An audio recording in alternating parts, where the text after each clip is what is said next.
What does it mean to be authentic at work? And more importantly, what difference does it make? Well, it turns out it makes a huge difference.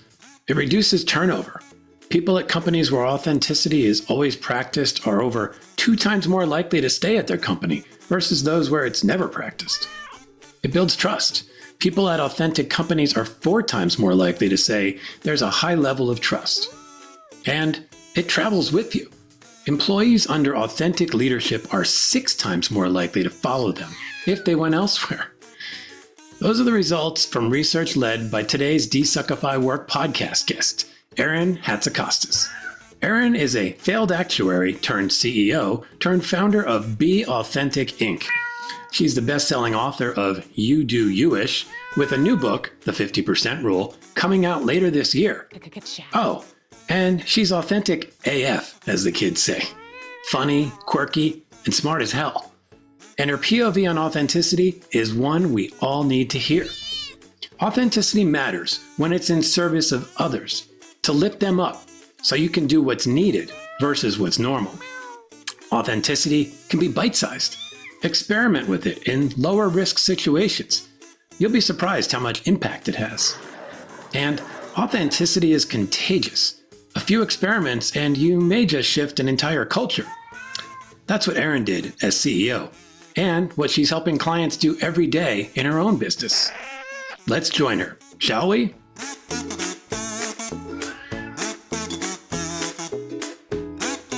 Okay, Erin Hatzikostas, welcome to the DesuckifyWork Podcast. Freaking love it. Love it. Thank you for just desuckifying podcast names.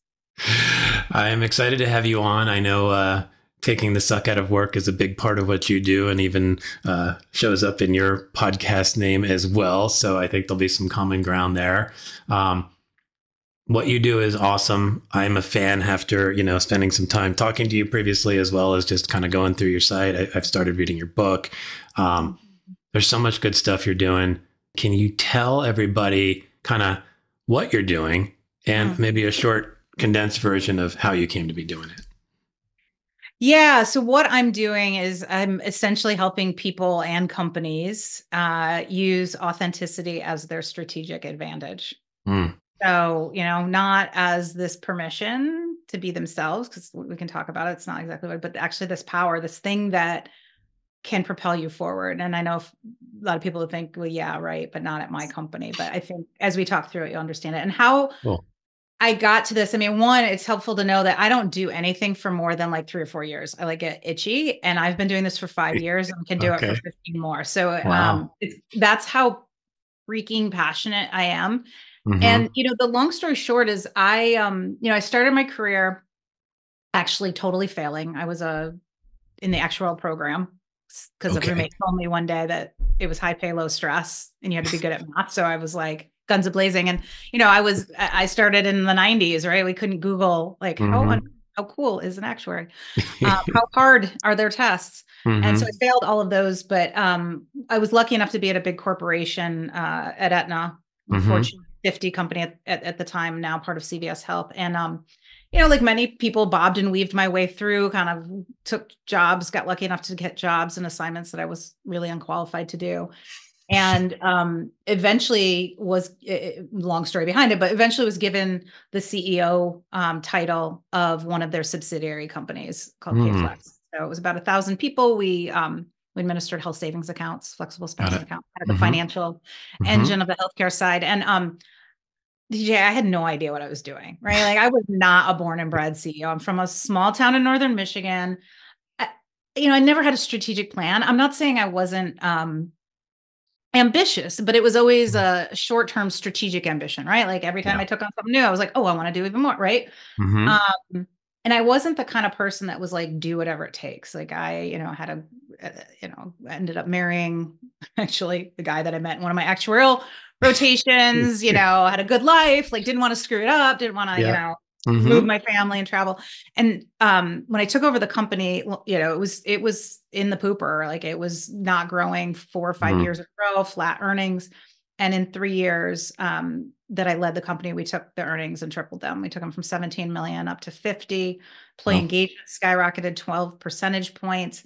But I always kept thinking, when's my luck going to run out, or when am I going to be found out? And I didn't have imposter syndrome. To me, that was something I had gotten over, this concept of like, you weren't always qualified for what you're doing. It was more of that I didn't see myself sacrificing as much as my peers, because I could literally see them. We would have monthly reviews, quarterly business reviews. We would sit in a conference room. I would hear their stories about how much they were on the road to meet with, clients and prospects. I had a friend that moved her family 3 times in 5 years, missing vacations, weekend calls.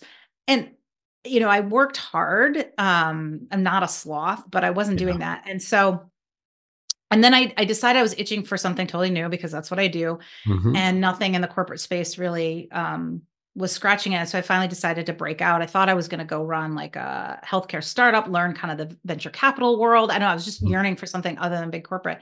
Yeah. And people kept saying, we're going to miss your authentic leadership.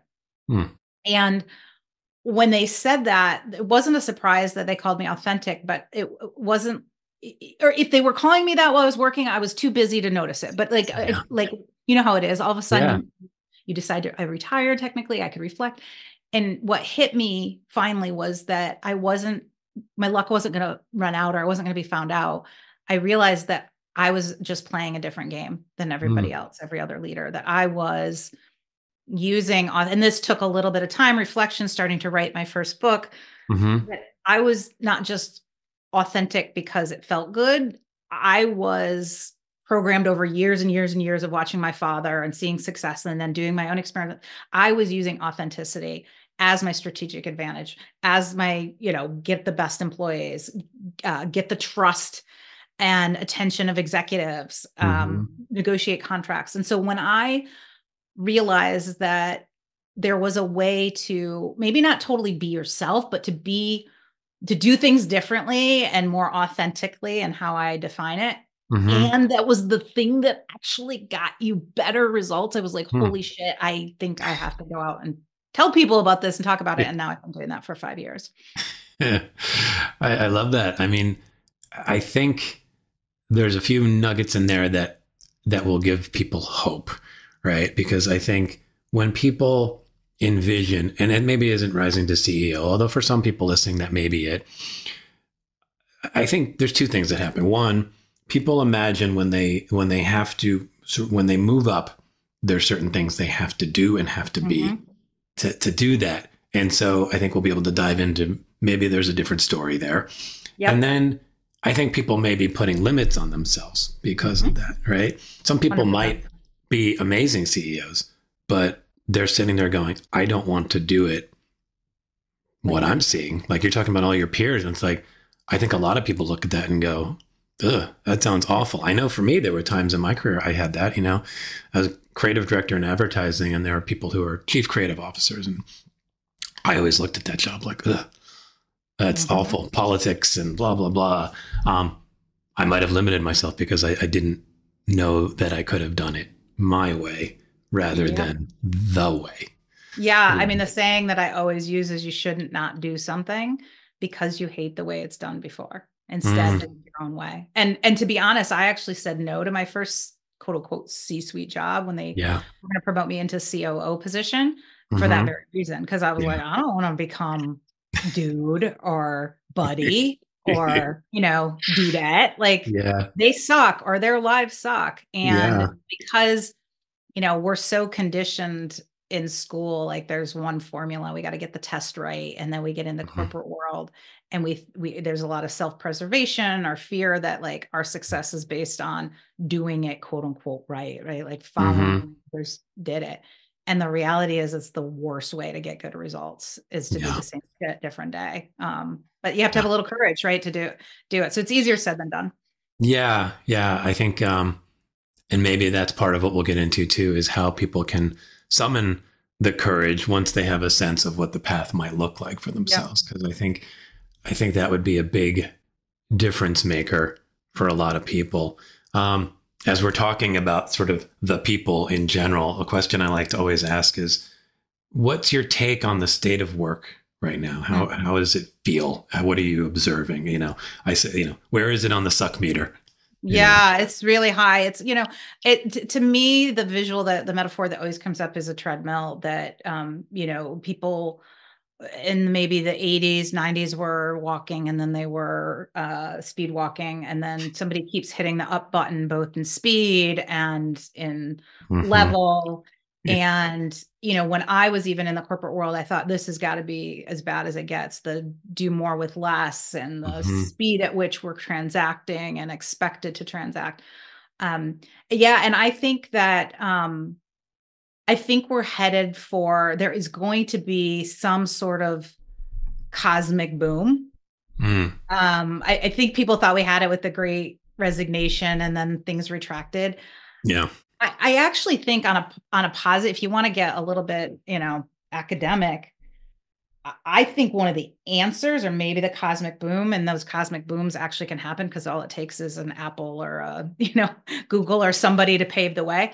I think we're headed to a place where this mostly FTE type structure, employee employer, where you're salaried, you have to do the work, but is unfortunately only a small part of what you do. Then it's the politics, it's the corporate trainings, it's the spreadsheets that you have to turn in for HR or finance.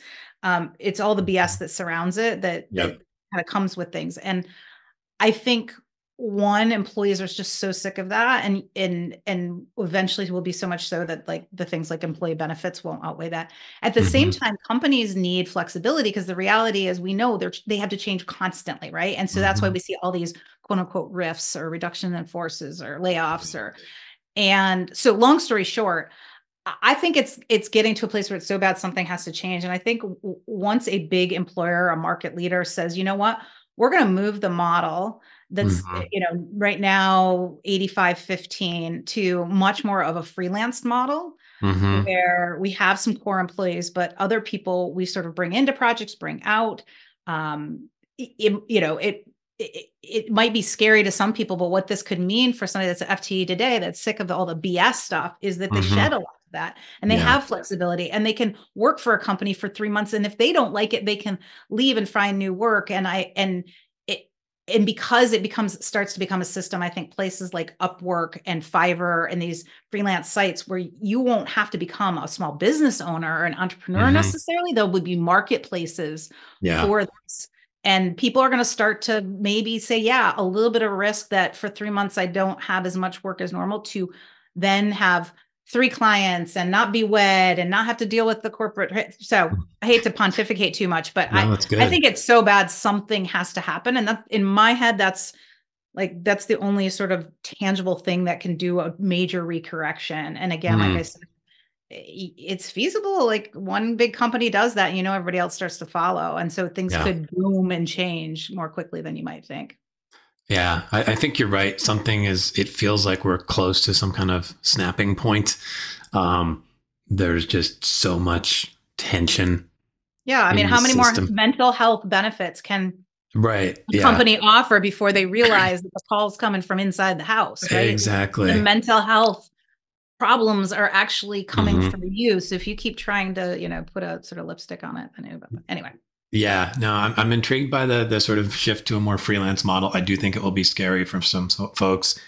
I think hopefully, if that happens, you'll see players come in who act as agents in a way that's better than the current model. Like, I think there's a lot of, certainly in advertising, there's a lot of companies that can act as sort of your recruitment firm, but the chunks of money that they take from you can seem a little intense. And you talked also about the Upworks and the Fivers, and I'm sitting here thinking, how can there be some slightly more employee-centric version of that, where there's both, some connection to benefits and and more powerful negotiating tools for you to get the kind of pay that you want.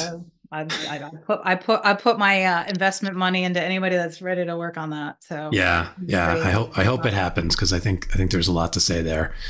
Well, let's dive into authenticity, because I think we're hearing that word. Obviously we've said it probably a few times here.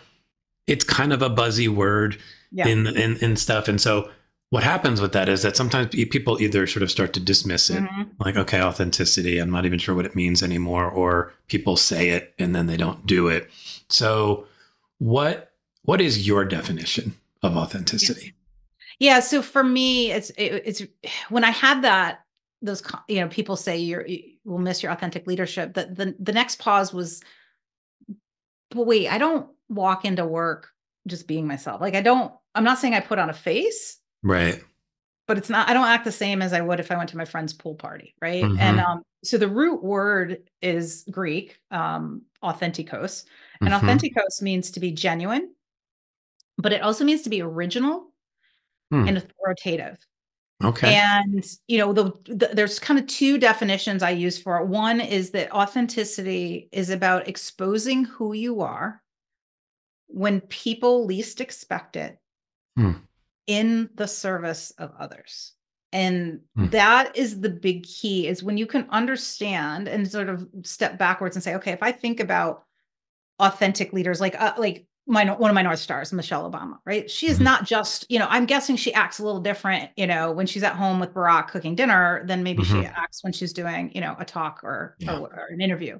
But she's very original. She exposes some things. She tells some stories.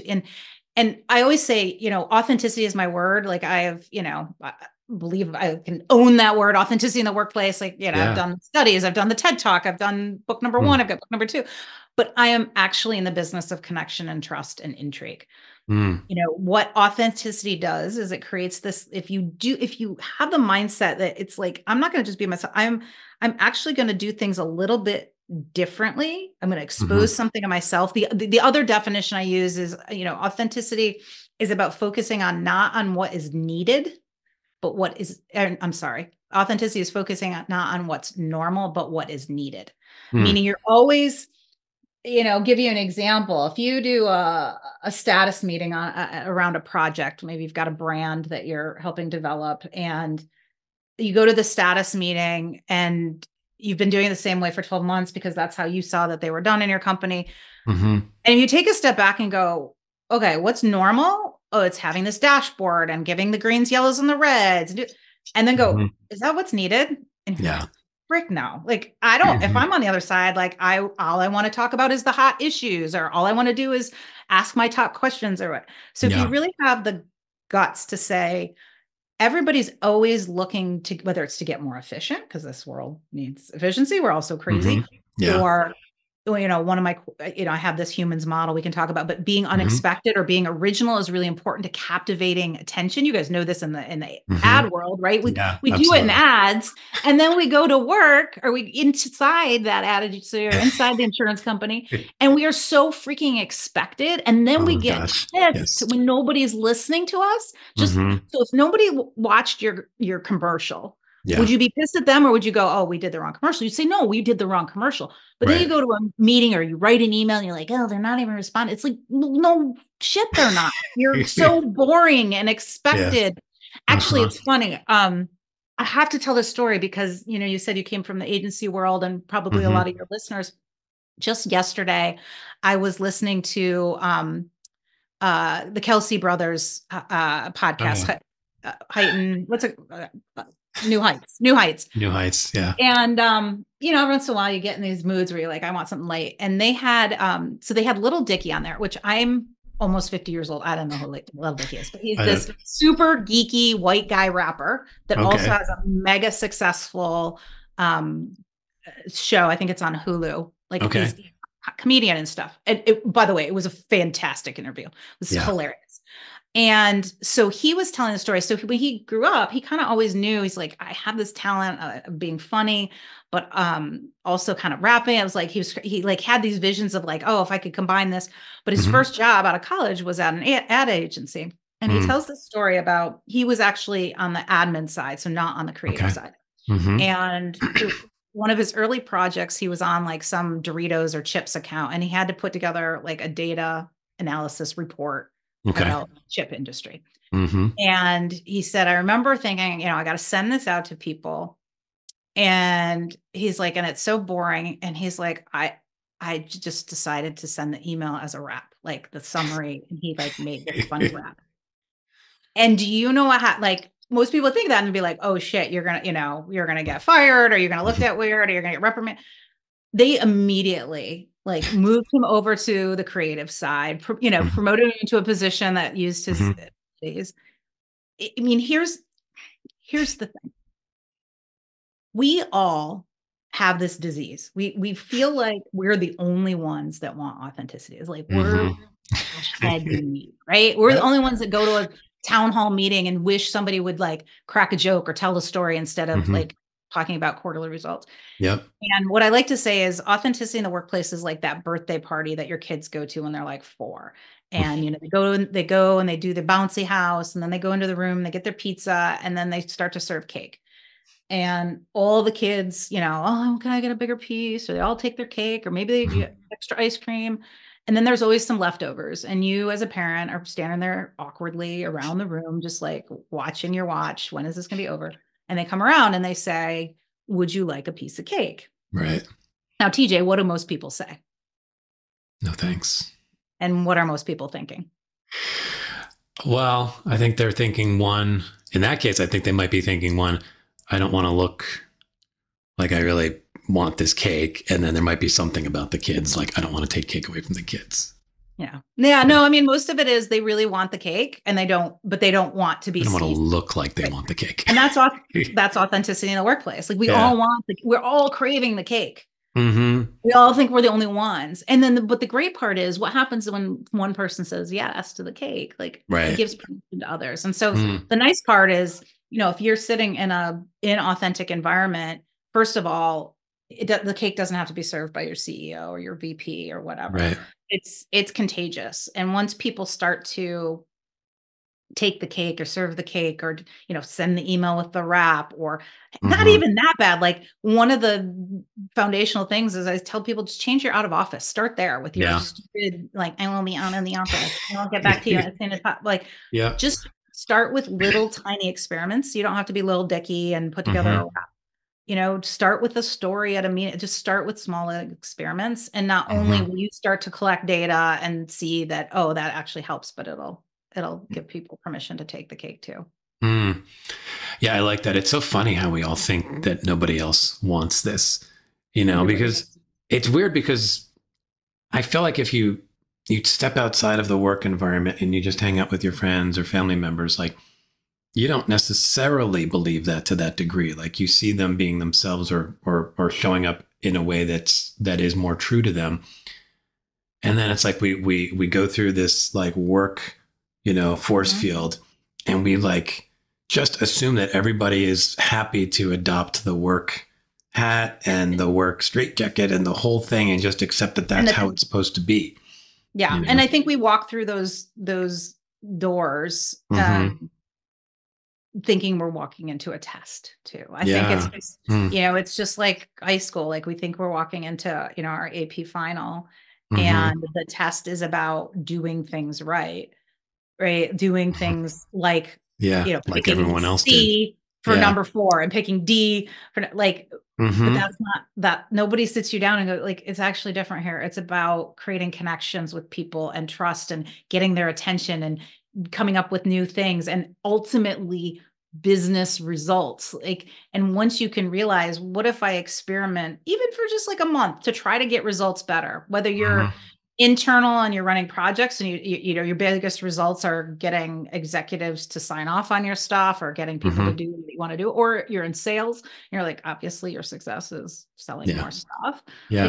If you have this mindset that, first of all, everybody wants a cake. Second of all, really, you're in the business of trust and connection, and authenticity is an absolute speed pass to that.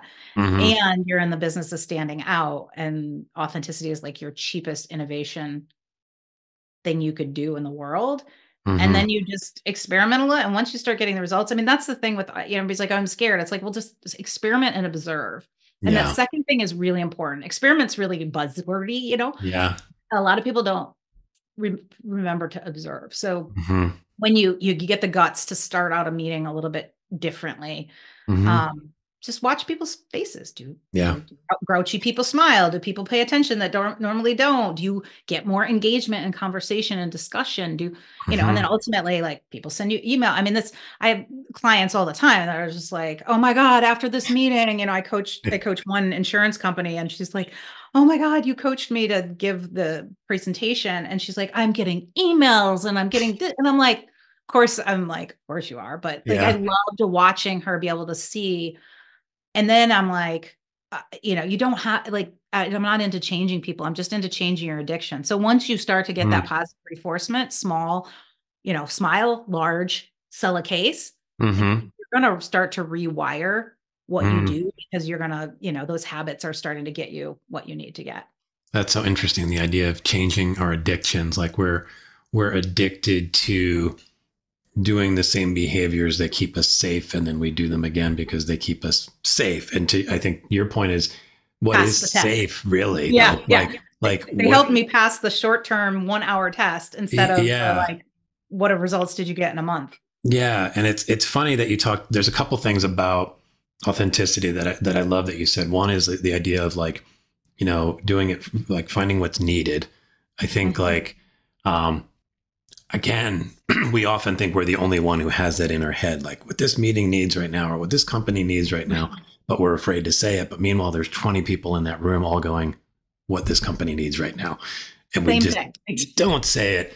And I love that you're giving people a little bit of runway to that. So maybe like they're not quite ready to sort of scream out their idea in the meeting, but they can start by changing their you know, away from office note. And then they can maybe like walk into a meeting with just like a little different vibe, or start it with like just a quick question that's different than what they normally did. So you can walk them into it, because I think for a lot of people, that's the scary leap. It's like, I suddenly just have to yank my mask off. And it's like, no, just occasionally like pick it up and just like, and then like you said, look from behind the mask safely again and go, what? Oh, people are smiling. That's weird. Yeah. You know, that's so right. I like, I mean, that. The bar, like, it was funny. I was with a bunch of CEOs last week speaking to them, and, you know, a lot of them are in B2B businesses. And it was actually quite interesting, because I had one CEO very early on was like, well, duh. I mean, he didn't say it this way, but he was like, don't we have to be our authentic selves? Which I thought was so funny, because I was like, do you know how many people are yearning and they blame it all on you guys, right? The top. Yeah. And what he thinks, first of all, that he's authentic because in a one-on-one meeting or with his team, that's the freaking simple stuff. Like, there are so many other, you know, really, if you want to create that culture and you want to differentiate, it's, you know, don't let your corporate comms people whitewash your message and talk from a teleprompter and have boring meetings. And then, you know, and what about your business, right? So like, how do you talk about it on your website, in your RFPs? And what was funny is I was like, guys, it was literally almost all guys. The bar is so low that all you have to do is like a little jump over it. Right. Meaning, for example, when you respond to a B2B RFP, you know, you're in, you know, you came from sort of the B2B space, and you come from creative, so it's a little different, but imagine most B2B RFPs, you know, and insurance, tech, finance, they're so freaking boring. Well, guess who's reading those on the other end? Human. Yeah. Well, if you're lucky, they're probably not even reading. No, but the bar is so low. So, you know, like, even if you just start to, in your opening summary or whatever, change like 2 words, like change, you know, some tough stuff, put in poopy. I don't know, you know, like put in a word that just like wakes people up. Yes. Right. I do this in my proposals. You know, mine are more authentic because that's my business. But you know, in the proposal, I feel like you have to put like, this price is only good through like 3 months, because you know, the reserve, it's not good forever, right? Yeah. And then so I put an asterisk, and I was like, because Ore-Ida fries are like over $6 a bag right now, so I don't if I have to increase my prices, you know. So it's just like, it doesn't take a lot to put that authentic spin. And again, it's not just about being yourself. It's about being more human. It's about exposing something when people don't expect it for them, to gain their attention, to make them smile, to make them trust you, because they'll be like, well, if she, for example, I told you I failed on my first career.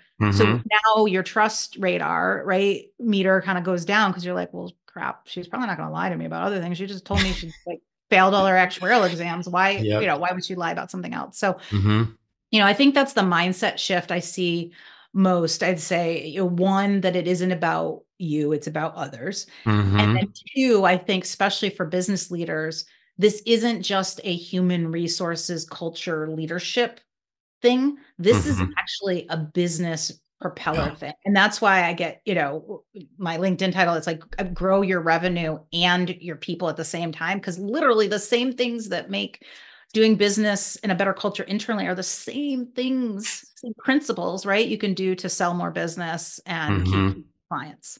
Yeah. It's funny how it seems sort of obvious in a way, like, meaning like you talk about, like grow your people, treat your people better, help them feel more connected to what you're doing. Like, it seems sort of intuitive that would be beneficial to you as a business. And yet there's some tension there. There's some resistance there that has people still see it as fluff. Like people will be like, yeah, that's great. People can show up and be a little more authentic and have a nicer meeting and blah, blah, blah, blah, blah. But how is that? Like, somehow they still think that's not going to translate. So if somebody says that to you, how do you show them that it actually does translate? Well, first of all, we did the research. So we did a study 3 years ago. We did it, to be totally frank, more on sort of HR-ish benefits versus sales. So, we found everything from retention doubles when you have more than doubles when you have authentic culture. Trust goes up 600%. Wow. So I tell leaders, look, if you're inauthentic, your people maybe trust you on Thursday. If you're an authentic leader, they trust you Monday, Tuesday, Wednesday, Thursday, Friday, Saturday. And then even better, they don't even think about you on Sunday, which is the best thing ever. So, and we looked at people's results and how much they attributed authenticity to the results. 35% said my authenticity directly got me the results. So there's data behind it. And, so what I would say is, A, there's data behind it. B, it takes work and practice. And that's why I have the humans framework that I talk about, 6 principles of strategic authenticity, which aren't meant to tell you exactly how to act, but are training wheels to sort of reverse. What I say is, like, the inauthentic river is just flowing so fast that you need a life jacket to sort of help you swim in the other direction. So, giving you something tangible instead of like, I can't tell you how many Forbes articles I do not any longer read, because I'm like, this is a bunch of fluffy bullshit and I won't do anything different tomorrow. And if I send it to my crappy boss, he definitely or she definitely won't do anything different. So I think it's, the data is sort of the safety net. The framework gives you tangibility, and it's specific. And in the book, in the last section or the third section, I talk about specific. Here's what you should try to do around humility and being unexpected, and the 6 principles. And then lastly, it's about experimenting, and it doesn't take people long. I've been doing this long enough. I had a leader at a Fortune 250 company that I work with who actually was just on with one of her constituents that hired me in. And she's like, I could not believe when this person met with you. You don't understand, Erin. She is so she's more reserved and buttoned up. And I just really wasn't sure how she was going to, take in your coaching because it's so different. And she's like, I've seen a complete transformation just from, I prepped her to speak at one sales conference. And not only, the sales conference was one day, but she got data from that. And now my contact tells me, there's this ripple effect, because now the data has started to reverse her in that river. And gotten her. So I always say, you shouldn't need me, my book, my framework, even my consulting and coaching forever. You just needed a long enough to start to see the traction in the addiction, and then the machine will take over. Yeah. It's like however long it takes for those habits or those addictions to change. I want to touch on your book. I know we've talked about it a little bit. First of all, I love the title, You Do You-ish, which just like, I feel like that kind of encapsulates the way you're defining authenticity. It's not that you just kind of show up and kind of like vomit your whole self onto the world. It's more like you show up and you strategically know when to apply that authenticity to one, sort of serve what is needed to serve in general, which is a wonderful piece of it, and to lift others into a place where they can start to see that. That's right. The book itself, you mentioned there's these 6 principles. I think it'd be great to just kind of touch on those, because I think there's probably a little nugget that somebody can pull away from each one of them. Yeah. So when I, like I said, when I had this epiphany, like, holy crap, I need to go teach this stuff. Right. I was like, oh crap.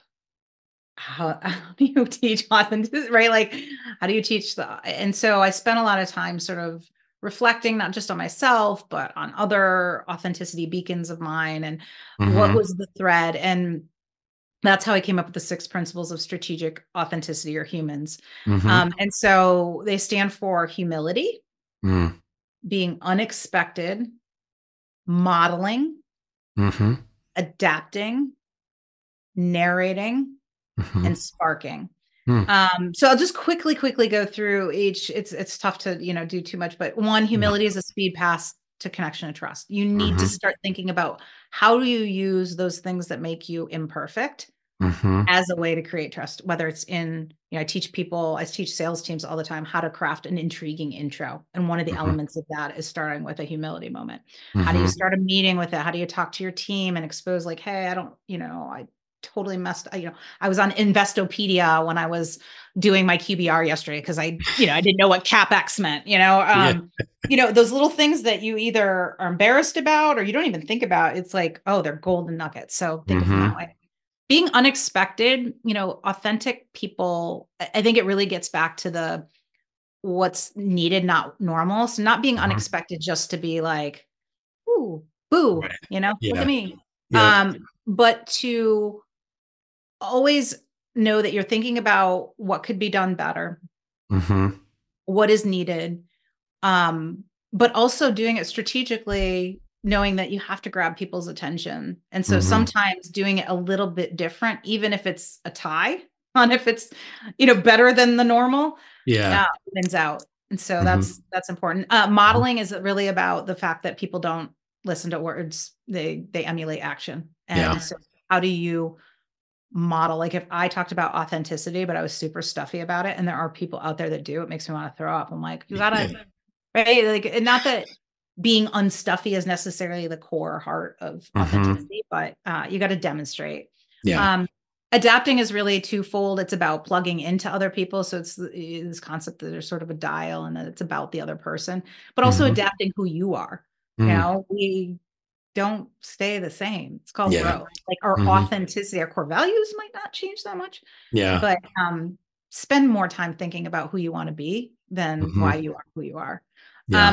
Narrate is really storytelling. So using the power of story, especially within the business world, in the agency world, like you use it for your clients, but I bet that when you're pitching your work, you don't tell as many stories about whether they're literal or metaphorical, to open up your presentation about why to work with you, or, how a client, benefited. Like we think in the corporate world, because everybody's running, that nobody has time for our stories. And actually nobody has time to listen to your stupid facts and figures, because they won't remember them. They won't. Stories are remembered 22 times more. So storytelling is a big one. That's probably my biggest chapter, really fun chapter. And then Spark, which is really this concept that once you get all of that stuff, and then you realize not only you're not doing authenticity for yourself, you're doing it for the other person, but you're doing it for the greater good. So back to that contagion, back to that, and getting past the freaking victim mindset that, well, you don't understand my corporate culture. It's like, if I had $1 for every company I went into, I'm like, they're all like that. All of them. And even if the CEO is like the greatest person in the world, they're handlers, or their most authentic person. you don't see it because they've got corporate communications, they've got lawyers, they've got talking points, right? And so if you wait for that all to be handed down, like, sorry, you're going to be waiting a long time for the cake. So, so those are the 6 principles. I really like them. And I think there's a few things that like stand out for me when you talked about the unexpected. And I think you used the word intrigue at one point, like there is so much of the corporate life can feel like we're sort of like sleepwalking through it, you know, and people just feel like you're along for the ride and it's just, you're kind of doing it. And there is a little bit of that victim mindset. It's this, there's nothing I can do to change the fact that we're all just kind of moving along. And so like a moment or two of the unexpected or intrigue has such a powerful effect in that environment because people are genuinely shocked. Like, oh my gosh, like in a really good way, I think. And so I think it doesn't necessarily take much to find a way to just. It doesn't take much. It doesn't take much to enact, and there's science behind it. I talk about it in the book, sequence. But I giggled when you said sleepwalking, because so I have another book coming out, which I love. My first book, I love this next book. It's called The 50% Rule. It's coming out. I'm just obsessed with it.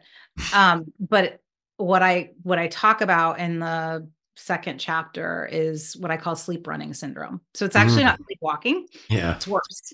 Yeah. It's worse. We're sleep running. Right? Because everybody's running. And unfortunately we're sleeping, right? We're sort of like caught in this, no time to sort of stop and think and what would be better or why am I doing this? And I go on and talk about all the symptoms of it. There's like, self-doubt gout and, I should know all of these by heart because I've written them a million times, but like, you know, perfection pain and copying calluses. And like, there's these things where people are like, I'm not sleeping, like I'm innovative and I'm thinking and I'm a creative. It's like, well, are you constantly watching what other people are doing and mostly following their formula? Are you comparing yourself? A comparison cramps is one of them, you know, like getting this cramp because you're like, oh, this ad agency is doing it better or this colleague's doing it better. And then you start to have this self-doubt gout. And so anyway, it's so funny that you should say that. So sleep running syndrome is a semi-real thing,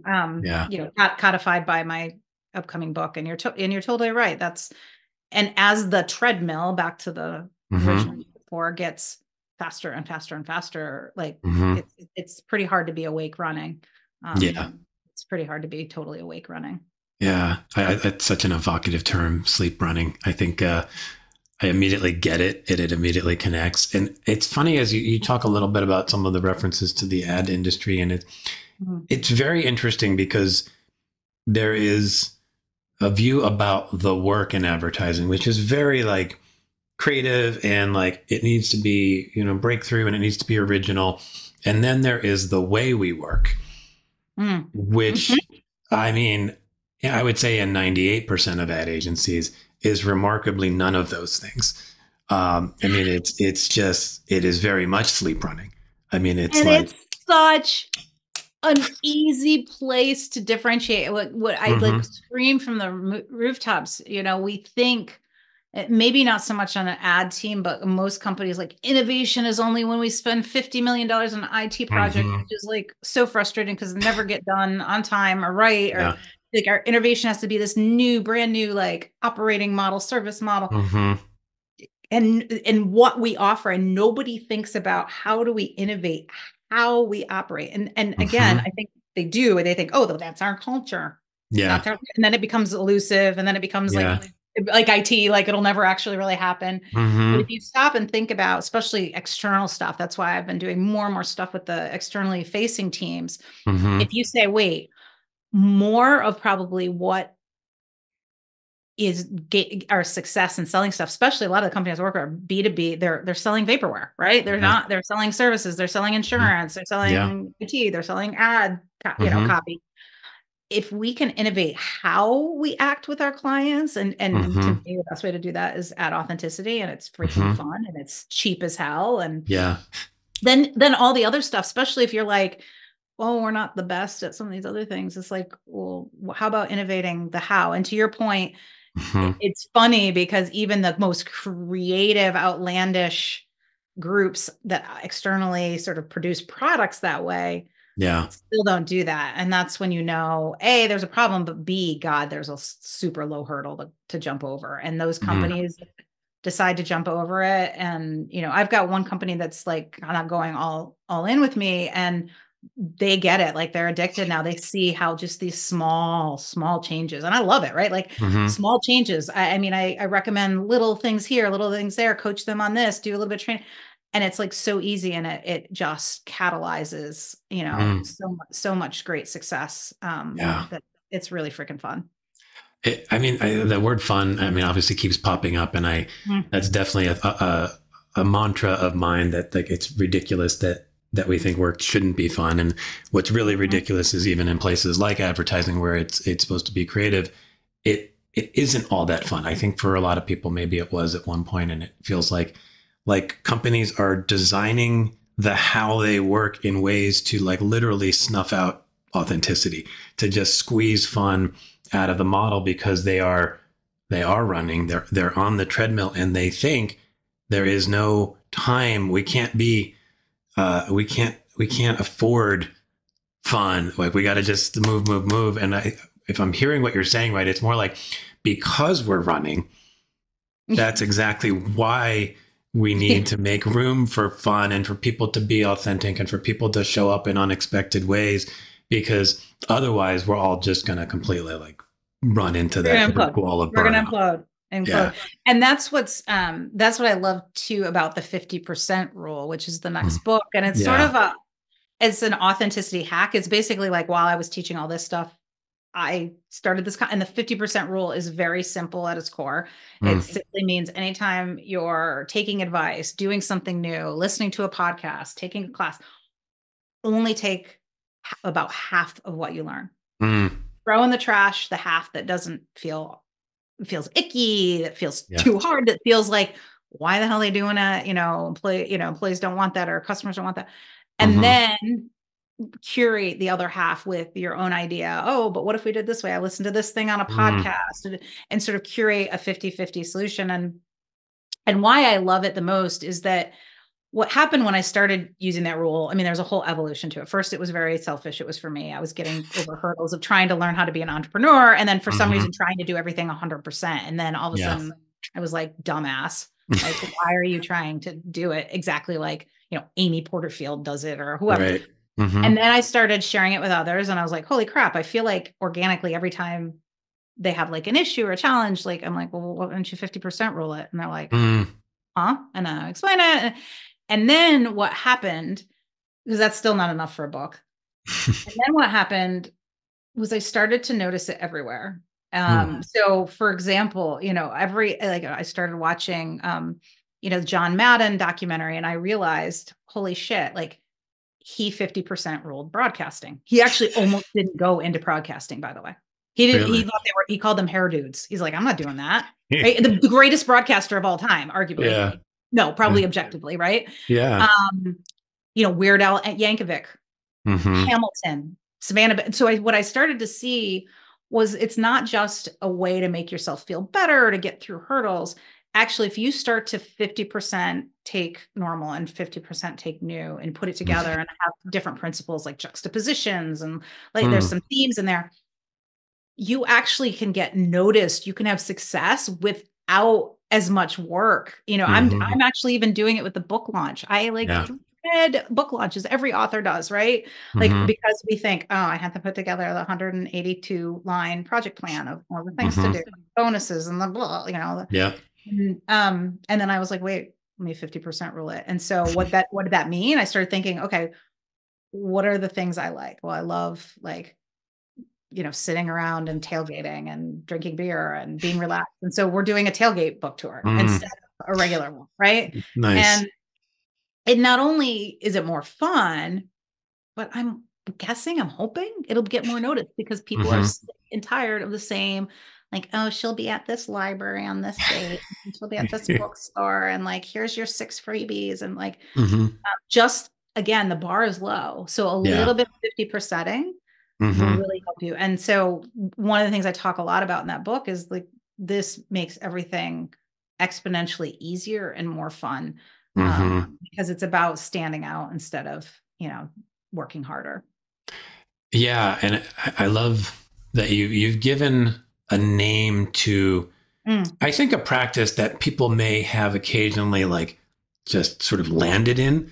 But then they maybe didn't know how to repeat it because they didn't know what it was, right? Like exactly somehow that thing went well, but I'm not exactly sure how I did it. And so this idea that like, there's pieces of the normal that maybe we can hold on to, but then there's like now like bring in the new and mash it together and create something really cool and fun.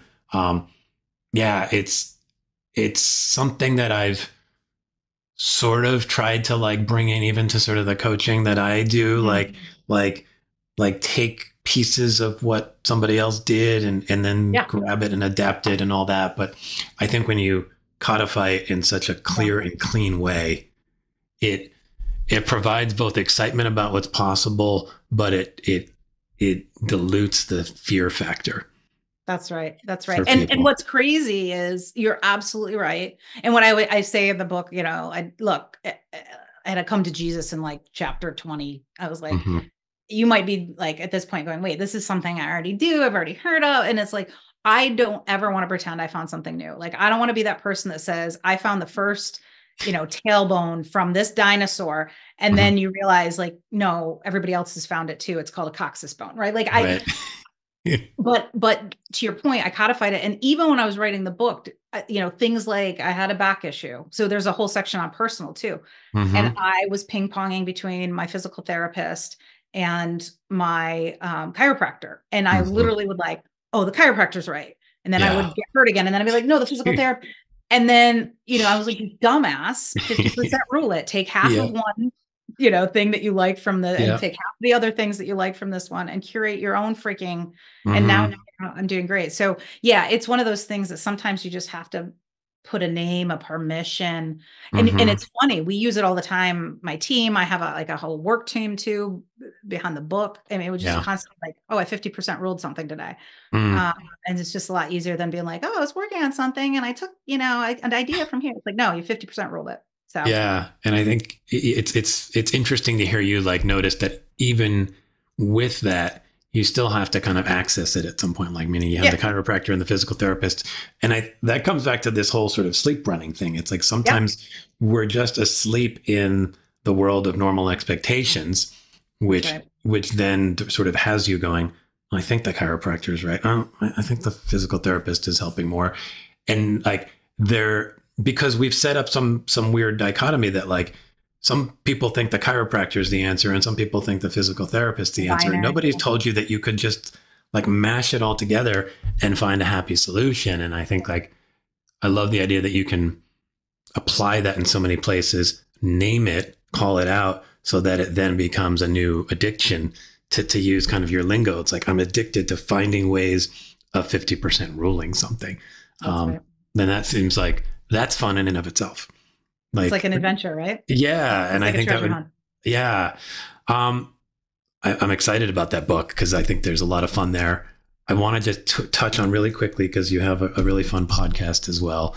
And the name of it's Because Work Doesn't Have to Suck. So it definitely connects to some of what I'm trying to bring into the world, but you do it a little bit differently than a lot of podcasts. 50% rule it.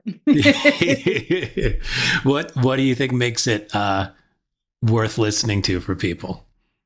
Oh, Jesus. So, I mean, we 50% rule it. So one, it's about half the episodes are me and my good friend, Nicole, pontificating around an issue. We actually took a call from a listener. We started doing that more, but it is super authentic. My friend Nicole is one of the smartest people you ever meet. And she is one of the most messed up people you ever meet. She's Yale grad, Johns Hopkins, Mensa level intelligence, and her work woes are hilarious. So she works full time. So that's a lot of the fodder. Her storytelling. I always say people come for me, but they stay for Nicole. So those episodes are really fun. Nice. It's sort of part humor, part advice. And So that's really fun. And then, and then we also do interviews, and our through line is about authenticity and getting leaders and coaches and other people to tell those stories about, how authenticity, how they did things differently, how they bucked the norm and got good results, and really drawing out from them those things that, that give permission for people to do it. Yeah. I just kind of listened to a little and watched you guys a little, and it's fun. And I think that's so much of it right there, that the fun is a little disarming. And then, a lot of people will be like, sometimes they'll be like, I feel a little like we shouldn't be hearing what something to say, but it's a top 2% podcast. People come to it. Some people probably hate it and turn it off because, some of it's, but we at the end of the day, we're not authentic just because it feels good for us. Mm-hmm. We are always prescribed to that. We're doing it for the listener. So the stories we tell and the things we pontificate, we do in a very raw, funny way. But at the end of the day, we're always thinking about our listener. Yeah. And I would say this, that having some folks that may hate you is a pretty good goal in almost any endeavor, because it means you've tried something new and different, and it's not for everybody. Sure. I'd love to just touch on that. You have this moment that you talk about, and you talk about sort of being unexpected at unexpected times. And you showed up at a talk and you came out and you just started dancing. And I think you even talk about like dance when nobody, like you like to dance when nobody thinks you should, but I hate dancing when you're supposed to dance. What I can picture, like the whole thing, it's like, it's so easy to picture how unexpected and how unusual it might seem at first when somebody comes out and just is dancing. Yeah. Well, and I didn't even come out and dance, but that I feel like is expected, right? Okay. People have their intro music. Yeah. I actually closed out our leadership conference, and the leadership advisors, the leadership company, wanted me to play a video of the dancing man, who is this guy who dances at a concert, and then everybody else starts dancing. And they're like, it's got this great leadership message overlying. And then I watched it and I was like, yeah, but he's not a leader. He's drunk. And everybody else is dancing because they're drunk too. Right. And I'm going to 50% rule it. I love the message and the intent, but I'm going to bring it to life. And the story goes that they sort of gave me like these looks like, oh my God. And then when I found out the, oh my God was, we're worried you're going to look like an ass, not I'm going to ruin the conference. I was like, well, do it. Okay. So it was a little more unexpected, because I closed out the conference with sort of like takeaways and wrap up. And then I just had them play music and just started doing the Running Man and dancing. And honestly, TJ, it did not take 5 seconds I knew who was going to stand up first. This woman in the front, she's from our customer service team. She was dancing. And then within 20 seconds, the whole room was dancing, and it was great. That's awesome. I think that's like a very big example of the kind of like unexpected behaviors, but like you could take that down to a very small thing where, like, I don't know, you just like begin a meeting with like da-da-da-da-da-da, or something just super stupid that like, and like maybe it doesn't land and nobody like, but like, how hard was that? Yeah. And like maybe somebody else like finishes it and goes, George, like whatever they do, like it's just some goofiness. Like it doesn't have to be that much, but I think that's a very great example of modeling to me, where then somebody else feels like, oh, I've wanted to do something a little weird and different during a big meeting or a small meeting or whatever, and now they have permission. So I think that's awesome. The first question I think you've kind of answered, but I asked people, if you could wave a magic wand, what would a fully desuckified work world look like? Yeah, I mean, I think people would walk around smiling. I think they would be cutting out half the bullshit. If that's one of my chapters in the 50% rule, is cut out the BS. So whether it's the meetings, the requirements, et cetera, and they would just be doing the work that they love. And then the last question I ask, it's a little silly, but I think you like silly. I get the sense, like, I ask people to make a sound effect, because that's just kind of a thing I do on the show, and I have weird sounds and cat sounds and other stuff. Are you willing to throw a sound effect? Yeah, I got it. I love it. So here's my sound. Ka-chow. Ka-ka-chow. I know I'm not going to be Little Dicky anytime soon, but. It took me back to like Ferris Bueller or something. It kind of that's where I got. Yeah, that's where you got it from. I'm an 80s girl, so I get it. I'm right there. I'm right there with you. Last thing, just before you run, how can people find you and learn more about the awesome stuff you're doing? Yeah, best way to interact with me in real time-ish is LinkedIn. So if you can spell my name, you can find me, Erin Hatzikostas. I will help with that. I'm the only one out there on the internet anyway. And then beauthenticinc.com. It's just the letter B, authenticinc.com. You can check that out and check out the book. You Do You-ish. It's a really fun read. It's not your stuff. I hate to say it, Brene Brown, like boring. It's a lot of potty words and real time. Yeah. I'm already into it and it's super fun. And when's the new book come out? October 1st is the goal. But I'm just saying October to hedge. Awesome. Yep. With Erin, I want everybody to read your current book and I want everybody to read that next book. So I'll help people find it. And thank you so much for coming on. This was a delight. Same. Awesome. It's so good to talk with you, TJ. Thank you. Bye-bye. Bye. Thanks, everyone, for tuning in to the DesuckifyWork Podcast. And thanks to Erin for bringing joy, humor, and a much-needed kick in the pants to the world of work. You can follow Erin on LinkedIn and check out her site at beauthenticinc.com.